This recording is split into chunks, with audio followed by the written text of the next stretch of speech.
ஒரு முஃமின் தன்னுடைய தாய் தந்தையின் மீது அல்லது தன் மீது சத்தியம் செய்யலாமா? இதை குறித்து மார்க்கம் கூறுவது என்ன அப்படிங்கிறத வாங்க தெரிஞ்சுக்கலாம். என் தந்தை உமர் இப்னு கத்தாஃப் ரலியல்லாஹு அன்ஹு அவர்கள் பயணிகள் சிலரிடையே இருந்து கொண்டிருந்த போது அவர்களை அடைந்தேன்.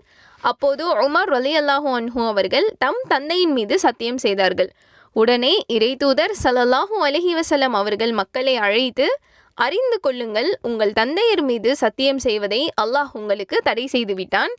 சத்தியம் செய்ய முற்படுபவர் அல்லாஹ்வின் மீது சத்தியம் செய்யட்டும் அல்லது மௌனமாக இருந்து விடட்டும் அப்படின்னு சொல்லியிருக்காங்க.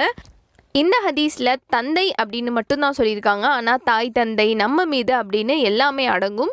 ஸோ நம்ம சத்தியம் செய்கிறதுனா ஒன்று அல்லாஹ்வின் மீது செய்யணும், இல்லை அப்படின்னா சத்தியமே செய்யக்கூடாது அப்படிங்கிறது தான் மார்க்கம் கூறும் பதில்.